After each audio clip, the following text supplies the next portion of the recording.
Good morning everyone. दोस्तों, आज है सितंबर 11 2023 और हम लोग करेंगे द हिंदू न्यूज़पेपर के एनालिसिस। मेरा नाम है सितेंद्र चौधरी और आज हम लोग कौन कौन से टॉपिक करने वाले हैं।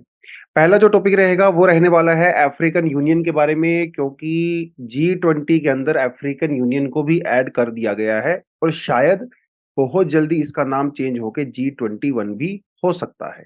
तो आज हम लोग अफ्रीकन यूनियन के बारे में बात करेंगे, क्या है, क्यों इसका एस्टेब्लिश किया गया था, इसके अचीवमेंट्स क्या हैं, इसके अंदर लूप होल्स क्या हैं, मतलब इसके ड्रॉबैक्स क्या हैं, उसके बारे में बात करेंगे जीएस पेपर 2 से। उसके अलावा दिल्ली डिक्लेरेशन के बारे में बात करेंगे। देखिए, जिस भी कंट्री के अंदर G20 होता है तो एक डिक्लेरेशन होता है जिसमें बहुत सारी कंट्री यहाँ पे अग्री करती हैं और इंडिया की एक बहुत जबरदस्त एक लैंडमार्क अचीवमेंट यहाँ पे हुई है कि सभी कंट्रीज ने इंडिया के डिक्लेरेशन के ऊपर अग्री किया है। इसे कहा गया दिल्ली डिक्लेरेशन, तो इसके बारे में थोड़ा सा बात करेंगे। उसके अलावा मोरक्को में जो अर्थक्वेक आया है उसके बारे में बात करेंगे, तो इसे हम लोग ज्योग्राफी वाले सेक्शन से भी कवर कर सकते हैं बहुत अच्छे से। अर्थक्वेक क्या होता है, कैसे आता है, प्लेट्स क्या होती है, थोड़ा-सा हम लोग एनसीईआरटी वाला पार्ट बेसिकली यहाँ पे कवर करने वाले हैं, जो कि हमारी 11th की NCERT fundamental of physical geography से कवर किया गया है। उसके अलावा हाउसवाइफ्स के अंदर सुसाइड के केसेस बढ़ रहे हैं। इंडिया में जितने भी फीमेल सुसाइड्स होते हैं, उसमें से 50% से भी ज़्यादा वो हाउसवाइफ के होते हैं। इसका कारण क्या है, उसके बारे में बात करेंगे। कहाँ पे ऐसा होता है, क्यों होता है, थोड़ा उसको हम लोग देखने वाले हैं। तो ये रहेगा सब आज के टॉपिक्स। तो पहले टॉपिक में बढ़ते हैं सीधा। पहला टॉपिक है भैया यहाँ पे अफ्रीकन यूनियन के बारे में। आपको अच्छे से पता है कि काफ़ी समय से इंडिया और अफ्रीका के बीच में रिलेशन काफ़ी अच्छे चल रहे हैं। अफ्रीकन यूनियन, इंडिया और जापान, हम लोगों ने तीनों ने मिलके कॉरिडोर भी बनाया है। लेकिन चाइना का जो इन्फ्लुएंस है वो अफ्रीका के अंदर काफ़ी ज़्यादा बढ़ा बढ़ा हुआ है। इवन अफ्रीकन यूनियन की जो पार्लियामेंट है, उसका जो हेडक्वार्टर है, वो भी चाइना ने ही कंस्ट्रक्ट किया था। खैर, हम लोग यहाँ पे ज़्यादा चाइना वाले एंगल पे नहीं जाएँगे, हम लोग सीधा-सा इंडिया के बारे में बात करेंगे। तो G20 की प्रेज़िडेंसी इंडिया के पास थी 9th और 10th, मतलब कल और परसों जो है वो मीटिंग थी, समिट था, फाइनल समिट, जो कि दिल्ली के अंदर हुआ। बड़ा लाइव टेलीकास्ट भी हुआ है, आप सबने देखा ही होगा उसको। तो इंडिया का जो प्रपोज़ल था वो ये था कि भई अफ्रीकन यूनियन को हम लोग G20 के अंदर ऐड कर देंगे, जो कि एग्री भी किया गया है और अफ्रीकन यूनियन को as a 21st member G20 के अंदर ऐड कर दिया गया है। हालाँकि अभी G20 का नाम चेंज नहीं हुआ है, ये हो सकता है नेक्स्ट ईयर हो और इंडोनेशिया में जब होगा। लेकिन येस, अफ्रीकन यूनियन को ऐड कर दिया गया है। तो ये एक बड़ी ही अचीवमेंट तो है खैर इंडिया की, और अफ्रीकन यूनियन के जितने भी लीडर्स हैं, सबने इंडिया के इस एफर्ट को एप्रिशिएट डेफिनिटली किया है, क्योंकि अफ्रीकन यूनियन का रिप्रेजेंटेशन बढ़ेगा ग्लोबल प्लेटफ़ॉर्म के ऊपर। तो एक जो रिलेशन है इंडिया और अफ्रीका के बीच में, डेफिनिटली वो इस मूव की वजह से काफ़ी स्ट्रॉन्ग होने वाला है फ्यूचर में। बट अफ्रीकन यूनियन के बारे में थोड़ी इन्फॉर्मेशन येस डेफिनिटली हमें होना चाहिए। अफ्रीकन यूनियन एक इंटर गवर्नमेंटल ऑर्गेनाइजेशन है जिसके अंदर 55 जो है वो मेंबर स्टेट्स हैं। 55 मेंबर स्टेट्स हैं। इसको ऑफिशियल तरीके से 2002 में इसको लॉन्च किया गया था, लेकिन इसकी हिस्ट्री थोड़ी सी पुरानी है। इसकी हिस्ट्री अगर आप जानना चाहो तो 1963 में जा सकते हो, लेकिन उस समय अफ्रीकन यूनियन नहीं हुआ करता था। तब ये होता था ऑर्गेनाइजेशन ऑफ अफ्रीकन यूनियन, तब इसको कहते थे। अब ऑब्वियस सी बात है भई, अफ्रीका की जब इतनी सारी कंट्रीज़ के अंदर हैं तो इसका पर्पज़ क्या होगा? इसका पर्पज़ होने वाला है, ऑब्जेक्टिव है integrated, prosperous and the peaceful Africa. ये बेसिकली इसका मेन ऑब्जेक्टिव था। हालाँकि ये ऑब्जेक्टिव उतना ज़्यादा अचीव नहीं कर पाए, बट स्टिल काम उसके अंदर चल रहा है, प्रोसेस उसके अंदर लगातार हो रही है। अफ्रीकन यूनियन का जो सेक्रेटेरिएट है वो कहाँ पे है? वो है एडिस अबाडा के अंदर, ठीक है? अफ्रीकन यूनियन की जो टोटल जीडीपी है वो है $3 ट्रिलियन, ठीक है? और 1.4 बिलियन लोग इसके अंदर रहते हैं। मतलब जितना इंडिया की पॉपुलेशन है, उतनी पॉपुलेशन जो है वो इन 55 कंट्रीज़ की है। तो सोचने वाली बात है, इंडिया एक बहुत बड़ा कंट्री है population wise. African union G20 का मेंबर बन गई तो बात हम लोगों ने ऑलरेडी कर लिया है। लेकिन अफ्रीकन यूनियन को बनाया क्यों गया था? अफ्रीकन यूनियन का पर्पज़ हम लोगों ने देख लिया है क्यों बनाया गया है। अफ्रीका एक बहुत ही डाइवर्स कॉन्टिनेंट है। इसके अंदर बहुत सारे जो है ट्राइबल पॉपुलेशंस भी हैं, मेनलैंड पॉपुलेशन भी हैं, डिफरेंट लैंग्वेज लोग बोलते हैं, डिफरेंट पॉलिटिकल आइडियोलॉजीज़ वहाँ पे हैं, वो सब वहाँ पे हैं। लेकिन अफ्रीकन यूनियन को बनाने का जो मेन पर्पज़ था, वो था लिबरेट करवाना। जिस तरह से इंडिया ब्रिटेन के अंडर में था, उसी तरह से अफ्रीका भी यूरोपियन पावर्स के अंडर में रहा बहुत सालों तक। खासकर फ्रांस, कुछ पार्ट जर्मनी के द्वारा भी था वहाँ पे, कुछ पार्ट ब्रिटेन के द्वारा भी था, कुछ पार्ट वहाँ पे डच के द्वारा भी था, मतलब जो जो नीदरलैंड है, तो उन्होंने कंट्रोल किया हुआ था, अफ्रीका को बाँटा हुआ था अलग-अलग हिस्सों में और वो अफ्रीका के जो नेचुरल रिसोर्सेज़ हैं उसको एकदम चूसा करते थे। उसको मतलब बिल्कुल पूरी तरह से निचोड़ दिया करते थे। तो मेन पर्पज़ अफ्रीकन यूनियन का यही था, ऑर्गेनाइजेशन ऑफ अफ्रीकन यूनियन, कि भैया लिबरेशन दिलवाना है। मतलब आज़ादी होती है इन कॉलोनाइज़ेशन पावर से। तो उसके लिए डिप्लोमैटिक सपोर्ट की रिक्वायरमेंट होती है। वो बेसिकली इसका मेन पर्पज़ था और एक लिबरेशन कमिटी भी उन्होंने इसके लिए बनाई थी। इस लिबरेशन कमिटी के द्वारा बहुत बार वेपन्स वगैरह भी प्रोवाइड करवाए गए, जैसे तंजानिया में वेपन्स वगैरह प्रोवाइड कराए, उसके अलावा ज़िम्बाब्वे, नामीबिया, अंगोला, मोज़ाम्बिक, जहाँ-जहाँ पे मतलब जो फ्रीडम मूवमेंट हुआ करती थी, वहाँ-वहाँ पे अफ्रीकन यूनियन ने बड़ा ज़बरदस्त काम किया है, ताकि जो यूरोपियन कॉलोनिस्ट हैं, उनसे फ्रीडम मिल सके। बेसिकली ये मेन पर्पज़ इसका रहा। अचीवमेंट भी रही इसकी, बहुत सारी कंट्रीज़ ने डेफिनिटली ये अचीव भी किया, लेकिन there are lot of shortcomings also. हर ऑर्गनाइज़ेशन के अंदर सिर्फ स्ट्रेंथ नहीं होती है, बहुत सारी वीकनेस भी होती हैं। जैसे जो पर्पज़ के साथ यूरोपियन ये बनाया गया था अफ्रीकन यूनियन, वो पॉलिटिकल इकोनॉमिक इंटीग्रेशन उतना नहीं हो पाया, अनफॉर्च्यूनेटली, जितना उम्मीद किया गया था। हालाँकि मुअम्मर गद्दाफ़ी, जो कि लीबिया के डिक्टेटर थे, जिनको बाद में अमेरिका के द्वारा मार दिया गया, वो सारी चीज़ें हुई। उन्होंने काफ़ी प्रयास किया अफ्रीकन यूनियन को बनाने में। एक्चुअली इनको ही श्रेय दिया जाता है, मुअम्मर गद्दाफ़ी को, अफ्रीकन यूनियन जो प्रेज़ेंट स्टेज में है, उसको बनाने के लिए। और 2002 के बाद फिर क्या हुआ, जो ऑर्गेनाइज़ेशन ऑफ अफ्रीकन यूनियन थी, उसको डिसमेंटल करके अफ्रीकन यूनियन बना दिया गया। बहुत अच्छी चीज़ें भी हुई, पीस कीपिंग मिशन जो है बहुत सारे भेजे जाते हैं अलग-अलग कंट्रीज़ के अंदर, खासकर साहिल रीजन में, जहाँ पे मिलिट्री कूप्स होते रहते हैं। इस समय भी मिलिट्री कूप वहाँ पे हुआ है। इथियोपियन गवर्नमेंट के बीच में, और तिग्रे, जो एक इथियोपिया के अंदर एक छोटा-सा एक रीजन है, उसके बीच में काफ़ी ज़्यादा सिविल वॉर चल रहा था, आपस में क्लैशेज़ चल रहे थे। उनके बीच में जो है पीस डील करवाने में अफ्रीकन यूनियन का बहुत ज़बरदस्त हाल यहाँ पे रहा है। उसके अलावा कई सारे अफ्रीकन कंट्री हैं, जैसे Burundi, central African Republic, Darfur, Somalia वगैरह, जहाँ पे जो है क्लैशेज़ होते रहते हैं, इंटर ट्राइबल क्लैशेज़। वहाँ पे भी पीस वगैरह के लिए काफ़ी अच्छा काम किया है अफ्रीकन यूनियन ने। उसके अलावा अगर आप देखें तो एक फ्री ट्रेड एग्रीमेंट भी जो है बनाया गया है, जो कि डब्ल्यूटीओ के बाद दुनिया का सबसे बड़ा फ्री ट्रेड एक एग्रीमेंट रीजन है, और 2035 तक $450 बिलियन जो है, वो ट्रेड वगैरह की इनकम इसकी हो सकती है। तो these are some of the achievements of the African Union. लेकिन yes, there are some shortcomings also, जैसे कि मैंने आपको बताया है। अफ्रीका में बहुत सारे फ्रीक्वेंटली मिलिट्री कूप होते हैं, जहाँ पे डेमोक्रेटिक जो इलेक्टेड गवर्नमेंट्स होती हैं, उनको मिलिट्री रूलर्स के द्वारा हटा दिया जाता है। 1960 से लेके अभी तक अफ्रीका में 200 कूप्स हो चुके हैं, और अभी प्रेजेंटली जो है गेबोन और नाइजर के अंदर चल रहे हैं। ये टॉपिक हम लोग पहले से ही कर चुके हैं। लेकिन अफ्रीकन यूनियन इन कूप्स को रोकने में अनसक्सेसफुल रही है, क्योंकि ये लोग क्या करते हैं ना, ये पीस कीपिंग फोर्सेस तो भेज देते हैं, लेकिन मिलिट्री इंटरवेंशन नहीं करते हैं। किसी डिक्टेटर के अगेंस्ट में या कोई मिलिट्री कूप जहाँ पे हुआ, वो नहीं कर पाते हैं। इतनी पावर इनके पास नहीं है। हाँ, डिप्लोमैटिक प्रेशर आप कर देते हो, लेकिन उससे कोई खास फ़र्क नहीं पड़ता है। ये रीज़न है इसकी सबसे ज़्यादा जो अनसक्सेसफुल रहा। उसके अलावा ये कंट्री काफ़ी पुअर भी हैं, यू नो वेरी वेल। अब इतने बड़े कॉन्टिनेंट में इतनी सारी एक्टिविटी करने के लिए पैसा तो आपको चाहिए। तो बहुत सारी कंट्री क्या करती हैं, वो उनका जो कंट्रीब्यूशन होता है एनुअली, वो नहीं पे करती हैं, जिसकी वजह से हमेशा इस ऑर्गेनाइज़ेशन के ऊपर फंड्स की कमी रहती है। अब फंड से लेने कहाँ पे जाएँगे? आईएमएफ के पास जाएँगे, कभी वर्ल्ड बैंक के पास जाएँगे, कभी चाइना के पास, कभी अमेरिका के पास, कभी ब्रिटेन के पास, कभी जापान के पास। उसकी वजह से क्या होता है, इनकी जो ऑटोनॉमी है, वो नहीं रहती है। तो जब आप अमेरिका से फंड लोगे या जापान से फंड लोगे, तो वो तो अपनी टर्म्स एंड कंडीशन आपके ऊपर थोप देते हैं। तो इसकी वजह से जो इंडिपेंडेंस है अफ्रीकन यूनियन की, वो थोड़ी-सी हैम्पर हो जाती है। तो ये कुछ इश्यूज़ हैं अफ्रीकन यूनियन के अंदर। अब डेफिनिटली ये टॉपिक काफ़ी इंपोर्टेंट हो गया है प्रीलिम्स के लिए और मेंस के लिए, दोनों के पर्सपेक्टिव से। ठीक है जी, चलिए आगे बढ़ते हैं। Summit concludes, Modi calls for the virtual review meet in November. ठीक है, वो एक नवंबर में एक वर्चुअल मीटिंग हो सकती है, ज़ूम ऐप के ऊपर या कहीं भी, जिसके अंदर G20 का जो है रिव्यू किया जाएगा। Not a very important news, but yes, Delhi declaration वो पास किया गया। देखिए, ये जब भी इस तरह की इंटरनेशनल जो इंटर गवर्नमेंटल जो ऑर्गेनाइजेशंस की मीटिंग वगैरह होती है, तो इन मीटिंग्स के एंड में एक डिक्लेरेशन होता है, जिसमें एक जॉइंट स्टेटमेंट आप कह सकते हो। उस जॉइंट स्टेटमेंट में सभी कंट्री जो है वो एग्री करती हैं। मतलब एग्री की जानी चाहिए, अगर देखा जाए। लेकिन आप G20 की अगर प्रीवियस मीटिंग्स देखोगे, कई सारी G20 की मीटिंग ऐसी हुई हैं, जहाँ पे सभी कंट्री एग्री नहीं करती हैं। यस, क्योंकि G20 कंट्री के अंदर तो रशिया भी है, चाइना भी है, अमेरिका भी है, यूरोपियन कंट्री भी है, ब्राज़ील भी है, ये सब कंट्री है ना, लेकिन सबके इंटरेस्ट तो बड़ा एक जैसे नहीं है।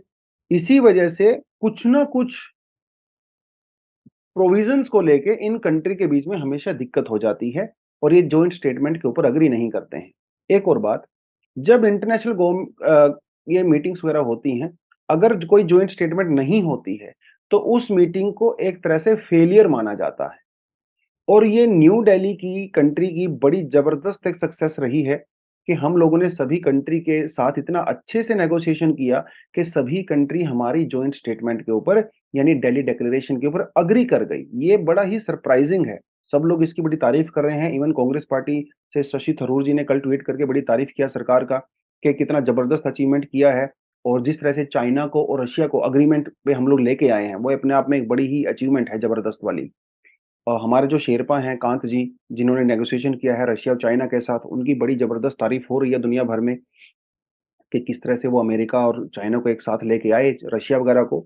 तो एक दिल्ली डिक्लेरेशन हुआ है और ये जो डिक्लेरेशन इस तरह के होते हैं, तो बहुत सारे मुद्दों पे स्टेटमेंट्स जारी की जाती हैं, उसके ऊपर सिग्नेचर्स होते हैं, वो सब किया जाता है। तो जैसे क्लाइमेट चेंज के बारे में बहुत सारी बातें हम लोगों ने की हैं कि हम लोग कोल के यूज़ को फेज़ डाउन करेंगे। अब ये भी बड़ी एक इम्पोर्टेंट पार्ट है, दिखने में बड़ा छोटा लग रहा होगा। फेज़ डाउन करना है किसको? कोल को फेज़ डाउन करना है। जब लास्ट टाइम जब कोप हुआ था, कॉन्फ्रेंस ऑफ पार्टीज़ हुई थी क्लाइमेट चेंज को लेके, उसमें फेज़ डाउन की जगह उन्होंने फेज़ आउट की बात की थी, फेज़ आउट। इंडिया ने वहाँ पे फेज़ डाउन की बात किया था। दोनों में क्या फ़र्क होता है फेज़ आउट में और फेज़ डाउन में? फेज़ आउट ऑफ कोल का मतलब ये है कि हम लोग कोल के यूज़ को पूरी तरह से खत्म कर देंगे। मतलब पावर जनरेशन में कोयले का यूज़ नहीं करेंगे, उसे कहा जाता है phase out. Western countries India के ऊपर प्रेशर डाल रही थी कि आप इसे फेज़ आउट करिए। इंडिया ने कहा भई हम लोग नहीं कर सकते, हम लोग गरीब कंट्री हैं यार, हमारा पर कैपिटा इनकम देखो बिल्कुल लो मिडल इनकम कंट्री का है। तो हम लोग कोयले को कैसे फेज़ आउट कर देंगे? नहीं भैया, हमारे बस की बात नहीं है, हम लोग नहीं कर सकते अनफॉर्चुनेटली रियली सॉरी। इंडिया ने कहा कि हम लोग फेज़ आउट नहीं कर सकते, लेकिन फेज़ डाउन कर सकते हैं। धीरे-धीरे, धीरे-धीरे, धीरे कोयले के यूज़ को कम कर सकते हैं। इसे कहा जाता है फेज़ डाउन। अभी G20 में इंडिया ने फेज़ डाउन के बारे में बात की है, फेज़ आउट के बारे में बात नहीं की है और कंट्रीज़ ने इसके ऊपर एग्री भी किया है। वो इंडिया के कंसर्न को समझते हैं, तो उन्होंने फेज़ डाउन के ऊपर एग्री किया है, जो कि एक बहुत बड़ी अचीवमेंट है। फिर उसके अलावा हम लोगों ने sustainable development, sustainable finance, Paris agreement के अंदर बात किया, इन्वेस्टमेंट की हम लोगों ने बात किया। 2030 तक 5.8 से लेके 5.9 ट्रिलियन डॉलर, ये बिलियन नहीं है भैया, ट्रिलियन डॉलर की इन्वेस्टमेंट चाहिए डेवलपिंग कंट्री में। अगर क्लाइमेट चेंज के टारगेट को अचीव करना है तो, इसके ऊपर भी मोस्टली कंट्रीज़ ने एग्री किया है। और पैसा आएगा कि नहीं आएगा, कैसे आएगा वो बात नहीं हुई है, लेकिन कम से कम स्टेटमेंट के ऊपर तो भैया आपने एग्री किया है। उसके अलावा इकोनॉमी और फाइनेंशियल मार्केट के बारे में भी बात किया, जिस तरह से दुनिया भर में इन्फ्लेशन बढ़ रही है। अब प्रोटेक्शनिज़्म जो है वो बढ़ा है दुनिया भर में। पहले क्या बात हम लोग करते थे, हम लोग ग्लोबलाइज़ेशन की बात करते, हम लोग डब्ल्यूटीओ की बात करते थे, ओपन मार्केट की बात करते थे, लेकिन अब वो कम होता चला जा रहा है। अमेरिका अपनी जो है ट्रेड है, उसका जो इकोनॉमी है, उसको क्लोज़ करता चला जा रहा है। चाइना भी क्लोज़ कर रहा है, इंडिया की तो पहले से ही उतनी ओपन थी नहीं, यूरोप भी उसको क्लोज़ करे जा रहा है। तो देखा जाए तो धीरे-धीरे दुनिया भर में ग्लोबलाइज़ेशन के उलट अपोज़िट एक वेव चल रही है, जिसे कहा जाता है प्रोटेक्शनिज़्म या एंटी ग्लोबलाइज़ेशन। इंडिया ने कहा है कि भैया ऐसे काम नहीं चलेगा, क्योंकि जब आप अपने इंटरेस्ट को प्रोटेक्ट करने लगते हो, तो इससे देशों के बीच में क्लैशेज़ और ज़्यादा इंक्रीज़ होते हैं। तो इंडिया ने कहा कि ये जो इसको डिस्करेज किया जाना चाहिए प्रोटेक्शनिज़्म को और दुनिया भर के जो सेंट्रल बैंक के गवर्नर्स हैं, जैसे आरबीआई है हमारा, इनको साथ में आना चाहिए ताकि क्रिप्टो करेंसीज़ को प्रॉपर तरीके से रेगुलेट किया जा सके। उसके अलावा हम लोगों ने ग्रेन और फूड के बारे में भी बात किया, जिस तरह से रशिया यूक्रेन क्राइसिस के बाद दुनिया भर में जो ग्रेन है, खासकर व्हीट, उसके प्राइसेज़ बढ़े हैं, क्योंकि Ukraine is one of the largest wheat exporter in the world, लेकिन अभी वो नहीं कर पा रहा है। फर्टिलाइज़र के दाम दुनिया भर में बढ़ गए। जब फर्टिलाइज़र महँगा होगा तो इनपुट कॉस्ट महँगी होगी। इनपुट कॉस्ट जब ज़्यादा होगी तो भैया हमारे जो फसलें हैं उनके दाम भी बढ़ जाएँगे। तो इंडिया ने कहा है कि दुनिया भर में सस्टेनेबल फूड की सप्लाई करने के लिए रशिया, यूक्रेन को जो है एक ग्रेन एग्रीमेंट करना चाहिए। हालाँकि यूक्रेन के बारे में हम लोगों ने कोई ख़ास स्ट्रॉन्ग स्टेटमेंट यहाँ पे नहीं दिया है अगेंस्ट रशिया। देखिए सीधी-सी बात है, अगर रशिया के खिलाफ हम लोग स्ट्रॉन्ग स्टेटमेंट देते, तो रशिया कभी भी एग्री नहीं करता। इसीलिए हम लोगों ने बहुत स्ट्रॉन्ग लैंग्वेज यूज़ नहीं की है। घुमा-फिरा के हम लोगों ने वही बातें यूज़ की हैं।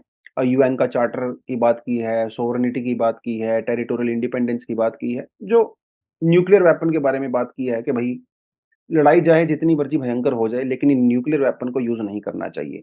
इस तरह की बड़ी-बड़ी बातें इंडिया ने किया। तो ना तो हम लोगों ने रशिया के खिलाफ कुछ कहा, ना हम लोगों ने प्योरली यूक्रेन के खिलाफ कुछ कहा। एक मिडल पाथ जो है, जो हम लोगों ने यहाँ पे बीच का रास्ता चुना है और इसीलिए शायद ये एग्रीमेंट बन भी पाया है, जो कि हमारे कंट्री की बहुत ज़बरदस्त एक अचीवमेंट यहाँ पे मानी जा रही है। तो ये तो हो गया आज का ये वाला टॉपिक। अब बात करते हैं मोरक्को पे। मोरक्को एक अफ्रीकन कंट्री है, नॉर्थ अफ्रीकन कंट्री है। आप यहाँ पे देख सकते हो, ये है मोरक्को और ये जो ये दिख रहा है आपको, ये है एटलस माउंटेन्स जो है, इसको कहते हैं। तो ये है एटलस माउंटेन्स, जो कि फोल्ड माउंटेन्स हैं। जैसे हिमालय हमारा फोल्ड माउंटेन है, ऐसे ये भी फोल्ड माउंटेन है। आपको पता ही होगा फोल्ड माउंटेन कैसे बनती हैं। जब 2 प्लेट्स आपस में कोलाइड करती हैं, तो फोल्ड माउंटेन बनती हैं। ये जैसे हमारी एंडीज़ है, रॉकीज़ है, वो भी फोल्ड माउंटेन है। हालाँकि उनके बनने का तरीका अलग है। जैसे हिमालय है, ये भी फोल्ड माउंटेन है। एक तरफ हमारी इंडियन पेनिनसुला वाली प्लेट आती है, इंडो ऑस्ट्रेलियन प्लेट, और एक तरफ आपकी यूरेशियन प्लेट, इनके तिब्बतन प्लेट आती है। जब दोनों प्लेट आपस में टकराती हैं, तो क्या बनता है? तो हमारे हिमालय जनरेट होता है। उसी तरह से जब एंडीज़ या रॉकीज़ की अगर बात करें, वहाँ पे भी एक तरफ ओशियानिक प्लेट होती है, दूसरी तरफ कॉन्टिनेंटल प्लेट होती है। तो वो एक प्लेट दूसरी प्लेट से टकराती है, तो माउंटेन बनती है। इसी तरह से हमारी एटलस भी बनी है। ख़ैर, अभी वो टॉपिक नहीं है, अभी टॉपिक अर्थक्वेक का है। तो ये रहा मोरक्को कंट्री, और यहाँ पे अगर आप देखिए, ये जो रेड डॉट आपको नज़र आ रहा है, यहाँ पे आया है एक बहुत ही एक खतरनाक अर्थक्वेक। ये मरक्केश है, इसकी कैपिटल है। ये एक यूनेस्को वर्ल्ड हेरिटेज साइट भी है। ये भी आपको पता होना चाहिए, बहुत इंपॉर्टेंट है। और यहाँ पे एक आया है अर्थक्वेक, जिसमें अभी तक 2100 से ज़्यादा लोगों की अनफॉर्चुनेटली डेथ हो चुकी है। रात के समय में ये अर्थक्वेक आया था, 11 साढ़े 11 बजे के आस-पास। लोग सो रहे थे, कुछ लोग टीवी देख रहे थे। ये अर्थक्वेक आया, अचानक से उनके ऊपर मुसीबत आ गई और अनफॉर्चुनेटली ये एक बड़ा ही नेचुरल डिज़ास्टर हुआ, हादसा हुआ। ये तो एक न्यूज़ हो गई, अनफॉर्चुनेटली ये चीज़ें हुई हैं। नेचर जितना अच्छा लगता है देखने में, नेचर उतना ब्रूटल भी हो सकता है, जैसा कि यहाँ पे नज़र आया है। तो 6.8 मैग्नीट्यूड का अर्थक्वेक ये आया। मैग्नीट्यूड का मतलब होता है कि जहाँ से ये ओरिजिनेट हुआ है अर्थक्वेक, वहाँ से इतनी एनर्जी रिलीज़ हुई। लेकिन अर्थक्वेक एक बार नहीं आता है। एक अर्थक्वेक के बाद जो है छोटे-छोटे, छोटे-छोटे और भी झटके आते हैं, जिसे ट्रेमर कहते हैं। इसे आफ्टर शॉक भी कहते हैं। तो पहले तो एक बड़ा अर्थक्वेक आया 6.8 मैग्नीट्यूड का, उसके बाद एक छोटे वाला आया 4.9 वाला 19 मिनट के बाद, जिसकी वजह से ये सारी चीज़ें हुई। ये जो एपिक सेंटर माना जाता है, एपिक सेंटर है मरक्कश, जो कैपिटल है मरक्के, उससे 70 किलोमीटर दूर। वहाँ पे एक सिटी है जिसका नाम है इघिल, जहाँ पे ये एपिक सेंटर आया है। एपिक सेंटर क्या होता है आपको बताता चलूँ, वैसे मैंने आपको पूरा बनाया हुआ है यहाँ पे डायग्राम। एपिक सेंटर होता है, देखिए जहाँ पे अर्थक्वेक ओरिजिनेट होता है, मान लो अर्थ के नीचे यहाँ पे ओरिजिनेट हुआ अर्थक्वेक, इस अर्थक्वेक से क्या होता है, सीज़्मिक वेव्स निकलती हैं। हमारी अर्थ के ऊपर एक ऐसा पॉइंट होता है, जहाँ पे सीज़्मिक वेव्स सबसे पहले पहुँचती हैं, इसे कहा जाता है एपिक सेंटर, ठीक है? और जहाँ से एनर्जी रिलीज़ होती है अर्थ के अंदर, सरफेस के नीचे, उसे कहा जाता है फोकस, या उसे हाइपोसेंटर भी कहते हैं। ये थोड़ी-सी इन्फॉर्मेशन आपको पता होनी चाहिए। एक जनरल सी एनसीईआरटी के अंदर ये इन्फॉर्मेशन सब कुछ दिया हुआ है, आप वहाँ से भी पढ़ सकते हैं। अब अर्थक्वेक ना अलग-अलग तरीके के हो सकते हैं। जैसे हमारे अर्थ का सरफेस है, ये हमारे अर्थ का सरफेस है मान लो। अर्थक्वेक अलग-अलग डेप्थ से आ सकते हैं। कुछ अर्थक्वेक ऐसे होते हैं जो 70 किलोमीटर तक ओरिजिनेट होते हैं। कुछ ऐसे होते हैं जो 300 किलोमीटर तक ओरिजिनेट होते हैं। कुछ ऐसे होते हैं जो 700 किलोमीटर तक ओरिजिनेट होते हैं। जो अर्थक्वेक 70 किलोमीटर या उससे ऊपर ओरिजिनेट होते हैं, इसे कहते हैं शैलो अर्थक्वेक। जो 70 और 30 के बीच में होते हैं, इसे कहते हैं इंटरमीडिएट। और जो 300-700 के बीच में होता है, इसे बोलते हैं डीप अर्थक्वेक। इस तरह से आप इसको कैटेगराइज़ कर सकते हो।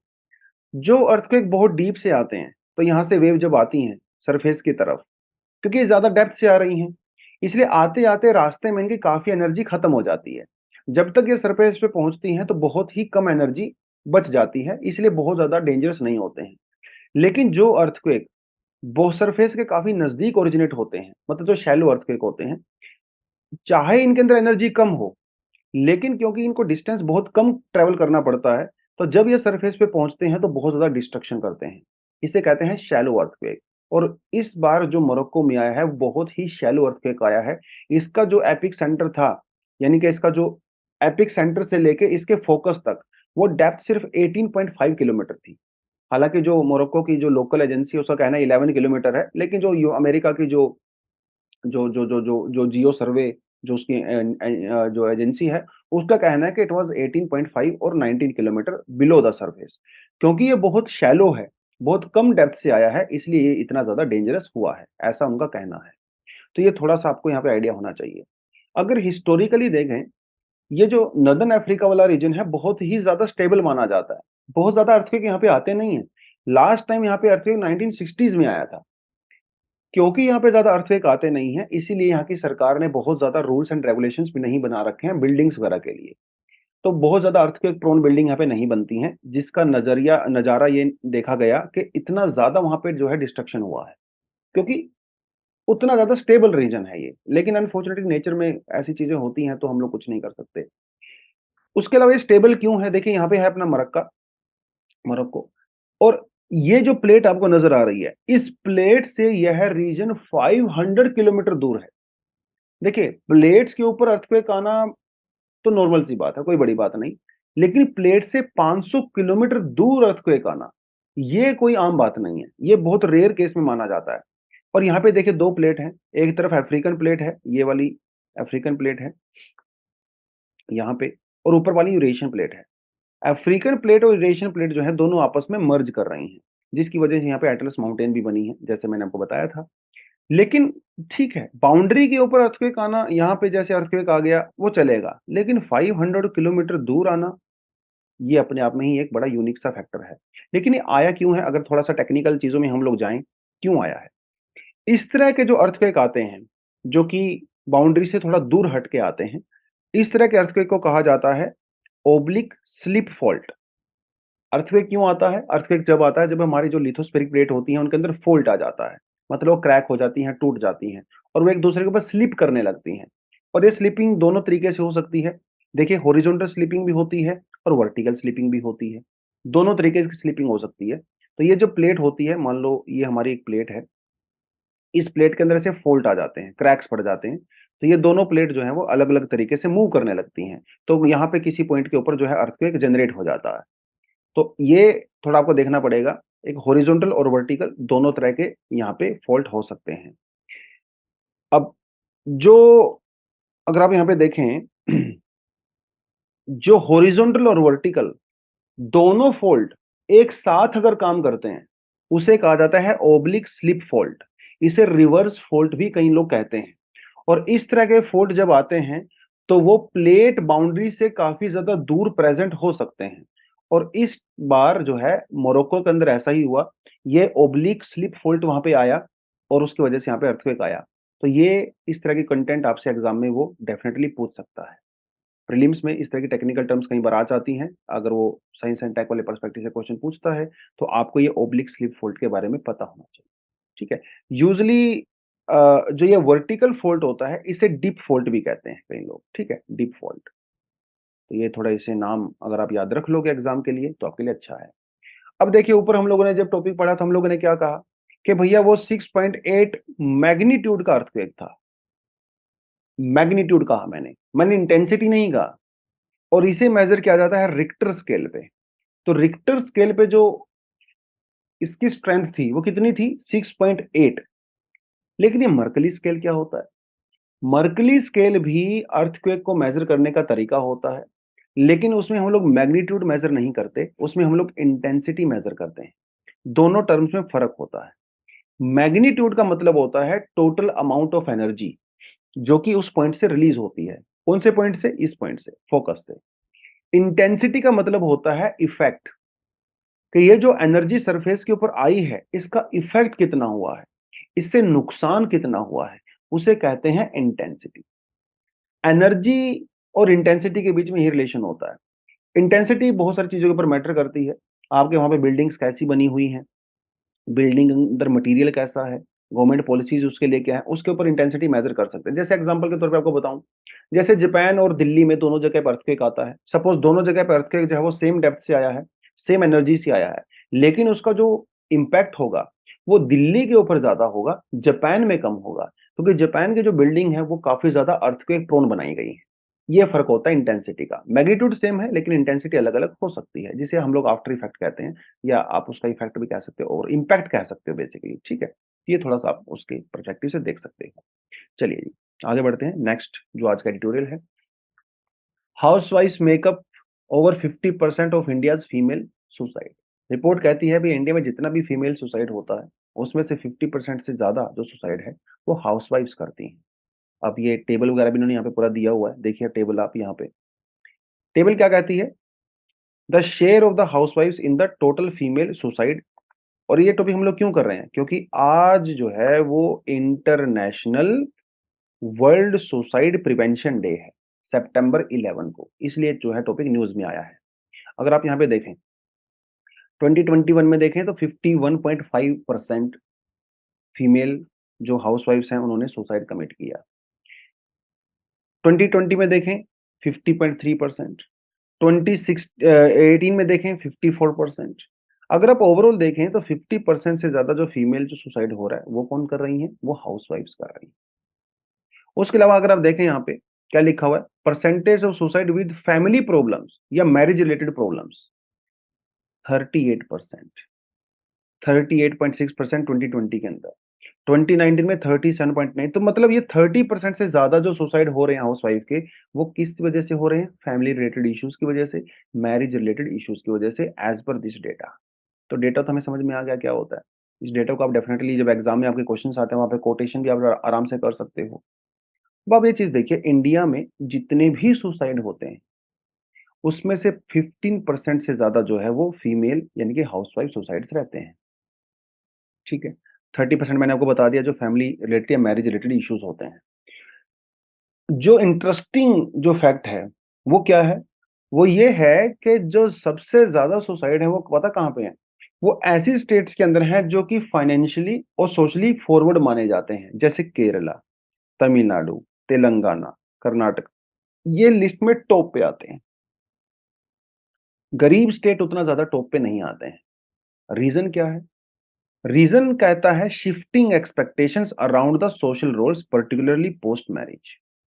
मैरिज के, अब मान लो, अब देखें इन्हीं स्टेट्स के अंदर, अब देखें केरला, तमिलनाडु, कर्नाटक वगैरह में, तेलंगाना में जो वीमेन का एजुकेशन लेवल है, लिटरेसी लेवल वो काफी ज्यादा है as compare to north Indian states. उसके बावजूद भी यहाँ पे सुसाइड ज्यादा क्यों हो रहे हैं, क्योंकि शिफ्टिंग एक्सपेक्टेशंस, सोशल रोल्स जो है वो चेंज हो जाते हैं। शादी से पहले समाज में आपका कुछ और रोल होता है, आपके एक्सपेक्टेशंस होती हैं, ड्रीम्स होती हैं, राइट, विशेस होती हैं, आप जॉब करते हो, लेकिन शादी के बाद आपका जो है रोल बिल्कुल पूरी तरह से चेंज हो जाता है। आप हाउसवाइफ बन जाते हो, आपके जो ड्रीम्स होते हैं आप उसको फॉलो नहीं कर पाते हो, राइट। आप बिजनेस या जॉब जो भी करते थे आपकी वो छूट जाती है, जिसकी वजह से मेंटल प्रेशर क्रिएट होता है। वहीं ये जो स्टेट्स होते हैं, यहाँ की जो फीमेल हैं, हाउसवाइफ हैं, सोशल मीडिया या मास मीडिया की एक्सेस उनको ज़्यादा है, जिसकी वजह से एस्पिरेशन काफ़ी हाई होती हैं। आप सोशल मीडिया पे, मीडिया वगैरह में देखें, तो बहुत ज़्यादा एक्सपेक्टेशंस हाई हो जाती हैं, लेकिन वो मिलता नहीं है। तो एक्सपेक्टेशंस ज़्यादा हैं, उसके कंपैरिज़न में मिलता कम है, जिसकी वजह से एक मॉडर्न पर्सपेक्टिव और एक ट्रेडिशनल सोसाइटी नॉर्म्स उनके बीच में क्लैश हो जाता है। ट्रेडिशनल सोसाइटी नॉर्म्स क्या कहते हैं, हाउसवाइफ बनो, खाना बनाओ, बच्चे पैदा करो, इन-लॉज़ का टेक केयर करो। सोसाइटी नॉर्म तो ये कहते हैं ना। मॉडर्न पर्सपेक्टिव क्या कहता है? पढ़ाई-लिखाई करो, जॉब करो, अपना बिज़नेस करो, इंडिपेंडेंट रहो। लेकिन दोनों के बीच में हो जाता है क्लैश, जिसकी वजह से यहाँ पे सुसाइड्स जो है नज़र आते हैं। बहुत सारी वीमेन डिप्रेशन भी यहाँ पे का शिकार भी हो जाती हैं अनफॉर्चुनेटली। तो ये थोड़ा-सा आप यहाँ पे डेफिनिटली देख सकते हैं, जो इस रिपोर्ट के अंदर बताया गया है। उसके अलावा और जो रिपोर्ट यहाँ पे कही गई है, जो नेशनल फैमिली हेल्थ सर्वे है वो क्या कहता है? यही चैलेंजिंग सर्कमस्टेंसेस हैं। रिस्ट्रिक्टेड फाइनेंशियल ऑटोनॉमी, शादी से पहले शायद आप जॉब करते होंगे, आपके पास एक इनकम होती होगी, लेकिन शादी के बाद तो इनकम आपके पास नहीं है। लिमिटेड मोबिलिटी, घूमने-फिरने आपको नहीं दिया जाता, आप फ्रेंड से नहीं मिल सकते। उसके अलावा फिजिकल अब्यूज़ भी होता है, सेक्सुअल अब्यूज़ होता है, इमोशनल अब्यूज़ होता है, वो एक अलग चीज़ हो गई। वो भी डेफ़िनेटली यहाँ पे होता है। ख़ासकर जो लो इनकम स्टेट्स हैं या जो लो इनकम फैमिलीज़ हैं, वहाँ पे जो है वायलेंस का लेवल आपको थोड़ा ज़्यादा देखने को मिलेगा, as compare to rich families. जैसा कि यहाँ पे ऊपर पूरा बताया भी गया है, आप यहाँ पे देखिए। Uh the share of the married women 18 से लेके 49 की जो वीमेन है, वो क्या कहते हैं, उनके हस्बैंड के हस्बैंड के कुछ स्पेसिफिक ट्रेट्स होते हैं। हस्बैंड आपके बिहेवियर को कंट्रोल करने की कोशिश करते हैं। 35% जो पुअर फैमिलीज़ हैं, वहाँ पे जो हस्बैंड होते हैं, वो अपनी वाइफ को जो है फाइनेंशियल फ्रीडम नहीं देते हैं। जबकि यह परसेंटेज रिच फैमिली में 18% है। उसके अलावा does not permit her to meet her female friends. जो पुअर फैमिलीज़ हैं वहाँ पे 25% जो हस्बैंड है अपनी वाइफ को अलाउ नहीं करते हैं, लेकिन रिच फैमिली में ये जो परसेंटेज है वो 13.9% है। Try to limit her contact with the family, उसकी खुद की फैमिली से 20% जो है गरीब जो पुअर फैमिलीज़ हैं, लोअर इनकम है, अलाउ नहीं करते हैं, जबकि 10% ओनली रिच फैमिली में अलाउ करते हैं। तो ये क्लियरली कॉन्ट्रास्ट आप देख सकते हो रिच फैमिलीज़ में और पुअर फैमिलीज़ में। उसके अलावा जो और थोड़ी-थोड़ी चीज़ें हैं यहाँ पे jealousy, anger, trust issues with the money. Poor families में यूजुअली अपनी वाइफ को जो हस्बैंड है वो फाइनेंशियल फ्रीडम नहीं देते हैं, ट्रस्ट नहीं करते हैं पैसे के साथ, हर टाइम टोका-टकाई करते हैं, वो सब चीज़ें भी यहाँ पे बताई गई हैं। उसके अलावा 35% जो मैरिड वूमन है, जो पुअरेस्ट 20% हाउसहोल्ड में है, फिजिकल अब्यूज़, इमोशनल अब्यूज़, वो भी अनफॉर्चुनेटली यहाँ पे होता है। लेकिन जिसमें से बहुत ही कम वीमेन ऐसी हैं जो कि हेल्प लेती हैं, किसी फैमिली की हेल्प, अथॉरिटीज़ की हेल्प, मतलब अथॉरिटीज़ की हेल्प, पुलिस वगैरह की हेल्प तो बहुत ही कम ली जाती है। हालाँकि रिच जो फैमिलीज़ होती हैं, वहाँ पे पुलिस की हेल्प थोड़ी ज़्यादा ली जाती है as compare to poor families. तो ये थोड़ा-सा यहाँ पे बताया गया है, इसके रीज़न्स क्यों ऐसा होता है।